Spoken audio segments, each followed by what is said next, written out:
Hello everyone, welcome back to my channel navigate with Nancy. ఈరోజు మనం వెళ్ళబోయే place Ramappa temple. Ramappa temple Warangal నుండి 67 kilometres, Hyderabad నుండి 212 కిలోమీటర్స్ ఉంటుంది. ములుగు డిస్ట్రిక్ట్ ఎంటర్ అయిన తర్వాత రామప్ప 11 కిలోమీటర్స్ అని ఇలా బోర్డు వస్తుంది.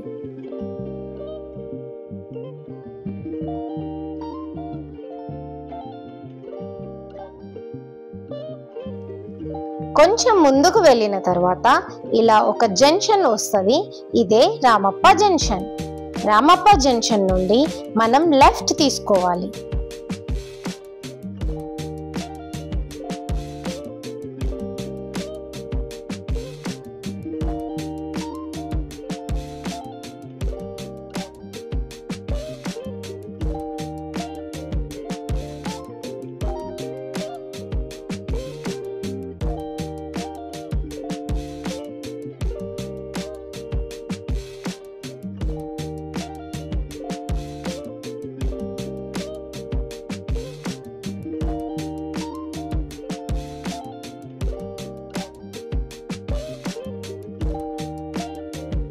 కొంచెం ముందుకు వెళ్ళిన తర్వాత ఇలా కార్ పార్కింగ్ వస్తుంది.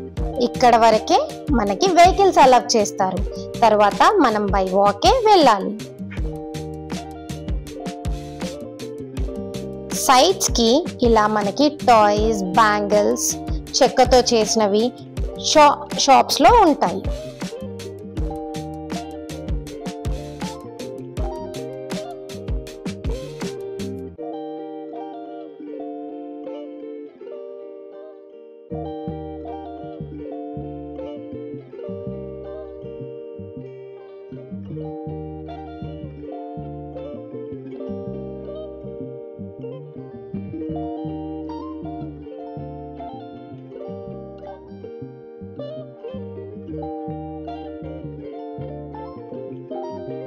మనం ఇప్పుడు రామప్ప హిస్టరీ తెలుసుకుందాం.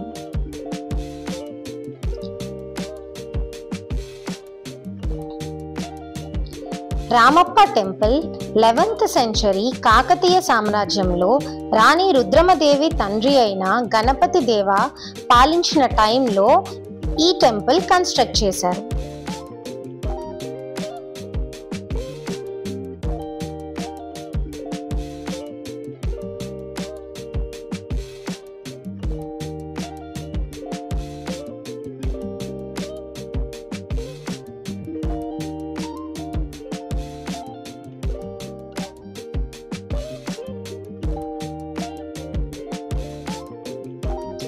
గణపతి దేవ ప్రోత్సాహంతో రేచల్ల రుద్ర ఆధ్వర్యంలో రామప్ప అనే ప్రధాన శిల్ప కళాకారుడి చేతుల మీదుగా ఈ రామప్ప టెంపుల్ కన్స్ట్రక్ట్ చేశారు. అప్రాక్స్ 40 years పట్టింది ఈ టెంపుల్ కట్టడానికి. ఈ టెంపుల్ కి శిల్ప కళాకారుడైన రామప్ప నేమే పెట్టారు. ప్రపంచంలోనే శిల్పి పేరుతో ప్రసిద్ధిగాంచిన టెంపుల్ రామప్ప టెంపుల్ మాత్రమే. ఈ టెంపుల్ ని యునెస్కో వరల్డ్ హెరిటేజ్ సైట్ గా 2021లో రికగ్నైజ్ చేశారు.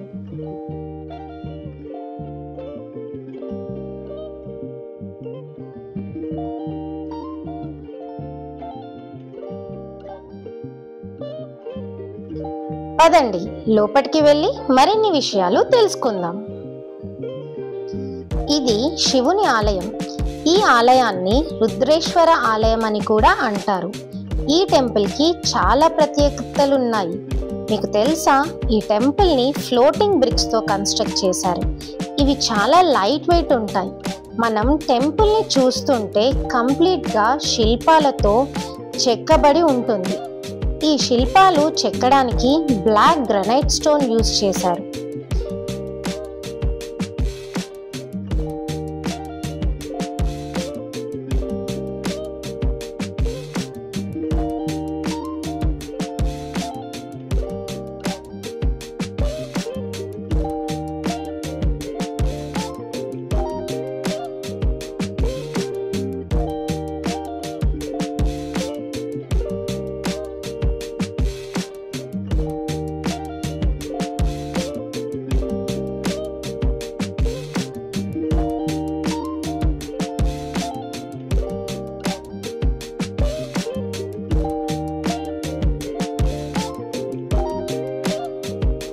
టెంపుల్లో 12 మదనిక శిల్పాలు కనిపిస్తాయి.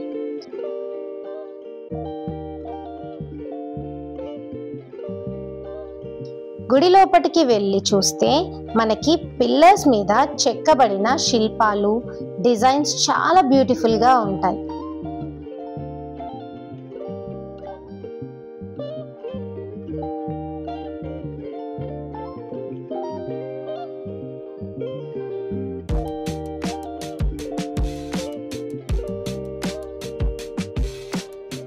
ఇలా చిన్న చిన్న డిజైన్స్ ఎంత చక్కగా చెక్కారో ఆ టైంలో.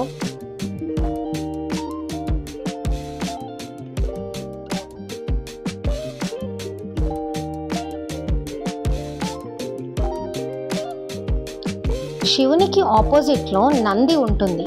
మనం ఎటు నుండి చూసినా మనల్ని చూసినట్టే ఉంటుంది. కాకతీయుల టెక్నిక్ ఇది, స్పెషాలిటీ అని కూడా అనుకోవచ్చు. ఇంటర్లాకింగ్ మెథడ్ ఎక్కువగా యూజ్ చేశారు. మీరు చూస్తుంటే 2 షేడ్స్ ఆఫ్ స్టోన్స్ కనిపిస్తాయి. 2 కలర్ షేడ్ స్టోన్స్ యూజ్ చేశారు వీళ్ళు.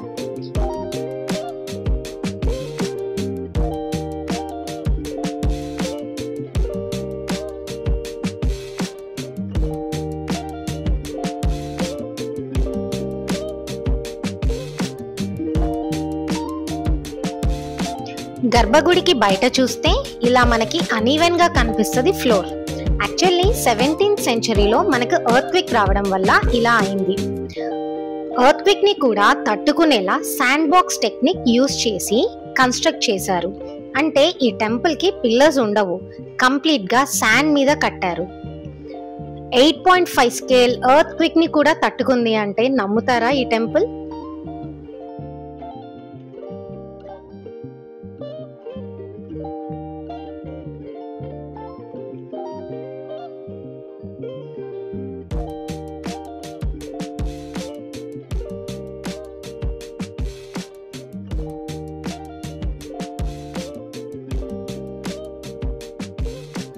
ఈ కనిపించే 12 మదనికల్లో 11 మదనికలు మొఘల్ స్పాయిల్ చేశారు. ఒకటి మాత్రం బాగానే ఉంది. ప్రతి మదనికకి ఒక స్పెషాలిటీ ఉంటుంది. ఈ మదనికలను కరెక్ట్గా మీరు గమనిస్తే ఒక్కొక్క మదనిక ఒక్కొక్క స్పెషాలిటీ అండి. High heels, big earrings and అప్పుడు కల్చర్, పాములాగా చెక్కిన ఫేస్, ఇలా డిఫరెంట్గా ఉంటాయండి.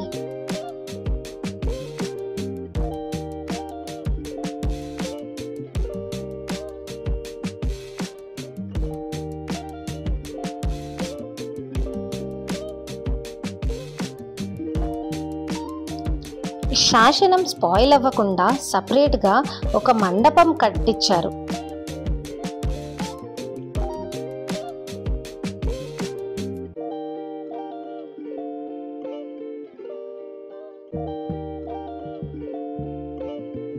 శివలింగం కూడా ఎంత చక్కగా ఉందో చూడండి.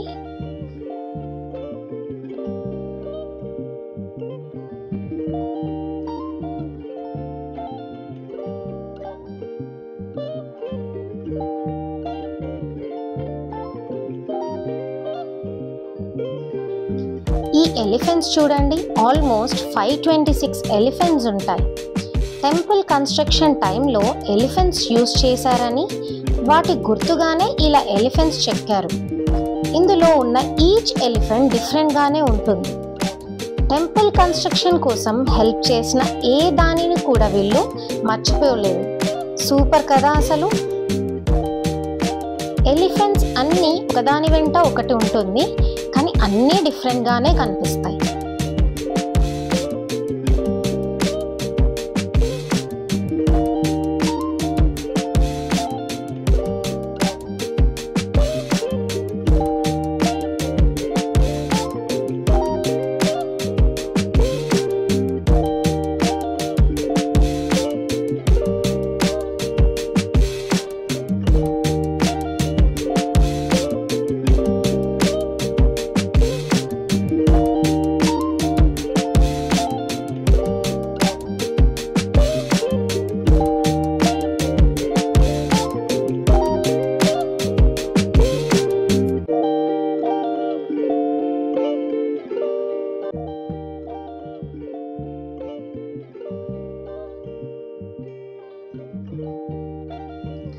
టెంపుల్ కన్స్ట్రక్షన్ టైంలో పాకాల చెరువుని కూడా తవ్వించారు.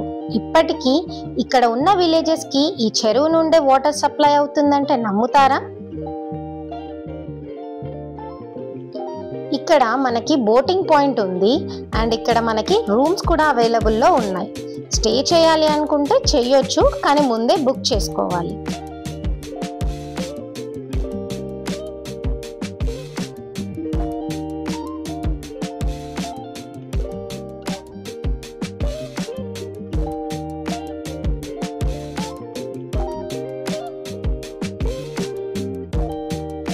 మీకోసం నైట్ వ్యూస్ కూడా పెట్టాను, చూడండి.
లైక్, షేర్, సబ్స్క్రైబ్ మర్చిపోకండి.